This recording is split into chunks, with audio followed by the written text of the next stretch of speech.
Mockup দেখবো সেটা দেখে দেখে তৈরি করবো। আমি যদি ফ্ল্যাট ডিজাইন মকআপ দেখি, গুগলে সার্চ করি,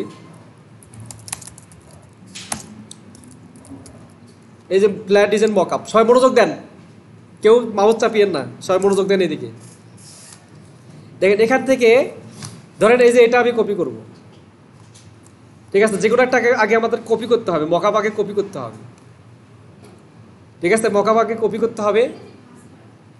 ভাঁজ করাটাই দেখাবো, হ্যাঁ সমস্যা নেই, ওকে। এই যে ভাঁজ করাটা নিলাম, ভাঁজ করাটা নিলাম, এটা নিলাম। জাস্ট হচ্ছে প্রথমত ডিজাইনটাকে, এইটা মকআপটা তৈরি করার জন্য আগে আমাকে যাইতে হবে কি ফটোশপে। ফটোশপ দিয়ে কিন্তু মকআপ তৈরি করতে হয়, ঠিক আছে? মকআপের জন্য ফটোশপ হচ্ছে বেস্ট। এখন হোমওয়ার্ক হবে তিনটা, একটা ফ্ল্যাট ডিজাইন করবেন, ওটা মকআপ করবেন, আর একটা হচ্ছে রেস্টোরেশন করবেন। হোমওয়ার্ক তিনটে থাকবে, ঠিক আছে?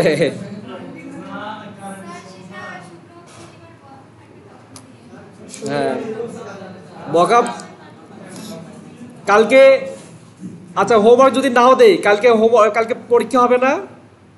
পরীক্ষা হবে তো কালকে বৃহস্পতিবার, ঠিক আছে ওকে। তাহলে পরীক্ষা নিব কালকে, এখানে দেখাই নিব, এই বাড়িতে কাজ করে নিব, ঠিক আছে ওকে। হোমওয়ার্ক তো নাই, তাই মানে কি বলে, হোমওয়ার্ক তো অবশ্যই থাকবে। রেস্টোরেশনের একটা হোমওয়ার্ক দিব, আর এই মকআপটা আমি কালকে, মানে কালকে এখানে পরীক্ষায় দিব। আচ্ছা দেখেন এখানে পেস্ট করে দিলাম।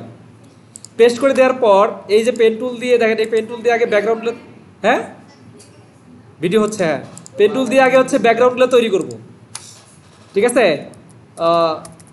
এখান থেকে শেপ নিব,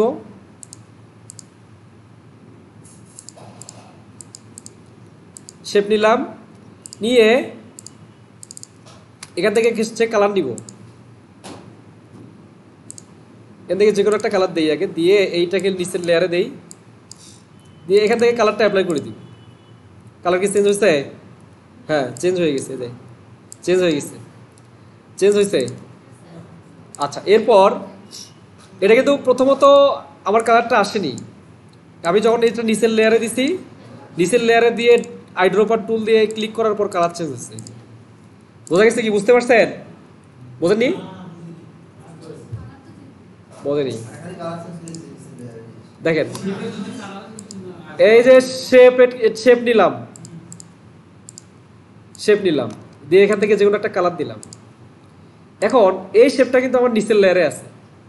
এখন এই এখানে ডাবল ক্লিক করবো, আইড্রপার টুল দিয়ে এখানে ক্লিক করবো, কালার চেঞ্জ হয়ে যাবে। এই দেখেন এই লেয়ারটা উপরে নেন, দেখেন চেঞ্জ। এখন বুঝছেন কি?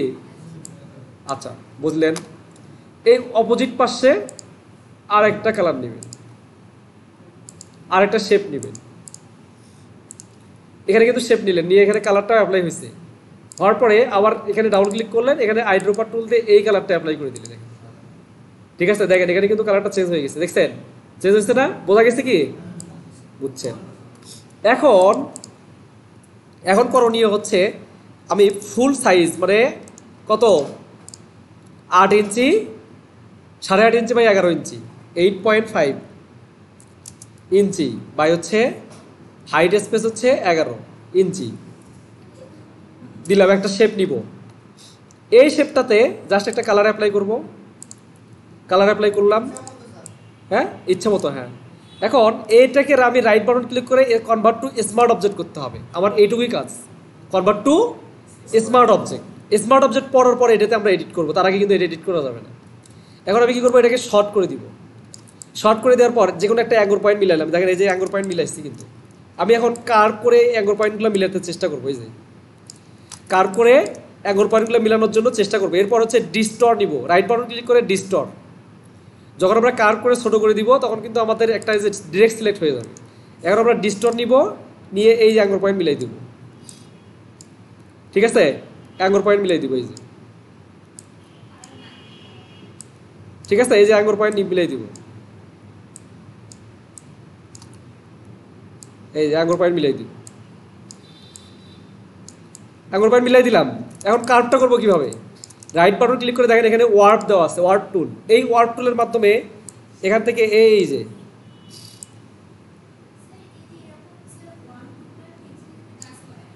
হ্যাঁ ওয়ার্প টুল, টেক্সটের ক্ষেত্রে এখান থেকে ফটোশপে না, টেক্সট নিলে হবে না তো, এটা অবশ্যই ফটোশপ থেকে নিয়ে আসতে হবে। ফটোশপ থেকে সরি অ্যাডোবি ইলাস্ট্রেটরে ওটাকে ক্রিয়েট আউটলাইন করে নিয়ে এসে তারপরে ওয়ার্ড কাজ করবে, তাছাড়া কাজ করবে না। এখানে শুধুমাত্র টেক্সট ছাড়া সবগুলো প্রায় সব জায়গাতে কাজ করবে। আচ্ছা, এরপর এখানটা দেখেন, এটাকে মিলাই দেন, এই যে শেষ, আমার কাজ শেষ, মকআপ হয়ে গেছে। ঠিক আছে, মকআপ হয়ে গেছে। এখন আমি কোনো একটা ডিজাইন এখানে অ্যাপ্লাই করে দিব, দাঁড়ান। এখন এখানে এই যে কনভার্ট টু স্মার্ট অবজেক্ট করছেন না, এই যে ডাবল ক্লিক করেন, এখানে বরাবর একটা হচ্ছে A4 সাইজ পেপার আসবে।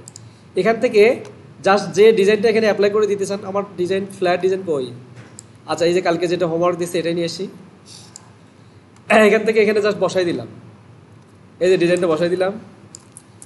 এখান থেকে জাস্ট সেভ দিব, ওই যে ফাইলে গিয়ে সেভ, সেভ দিলেন, এই যে দেখেন হয়েছে, মকআপ হয়েছে, ক্লিয়ার। দেখবো এটা কালকে কার কার মাথায় থাকে। হ্যাঁ, শ্যাডোটা, আচ্ছা শ্যাডোর জন্য দেখেন, এই যেটা ডিলিট করে দেন। শ্যাডোটার জন্য কি করবেন, এই যে সবগুলার এই যে দেখুন, ধরেন এই যে এটার মানে এটার হচ্ছে একটা শ্যাডো দিবেন। এখান থেকে এই লেয়ারটা সিলেক্ট করলেন, এখান থেকে জাস্ট একটা শ্যাডো দিলেন, এখান থেকে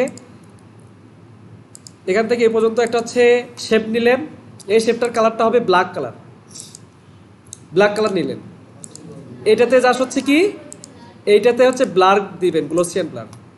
ও সরি, তার আগে একটা কাজ করতে হবে, অবশ্যই এটা রাইট বাটন ক্লিক করে রাস্টারাইজ লেয়ার করতে হবে।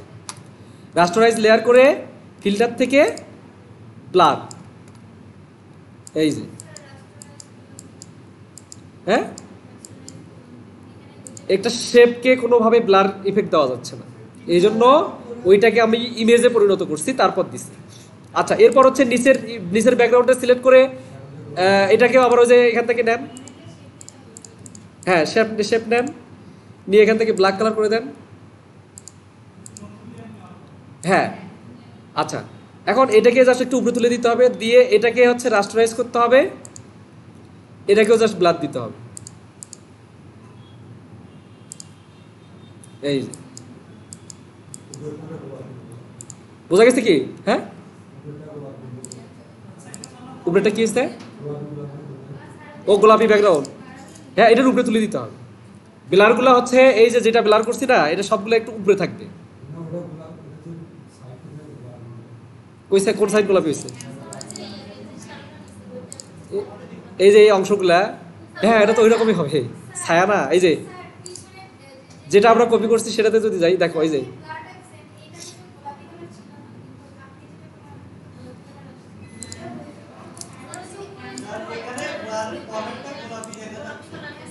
ব্লারের এটা হচ্ছে ব্লারটা বেশি হয়েছে, এই জন্য বর্ডারটা গোলাপি দেখা যাচ্ছে। ব্লারটা একটু কমাই দিবে, তাহলে দেখবেন যে গোলাপি কালারটা থাকবে না, দেখা যাবে। বোঝা গেছে কি? আচ্ছা।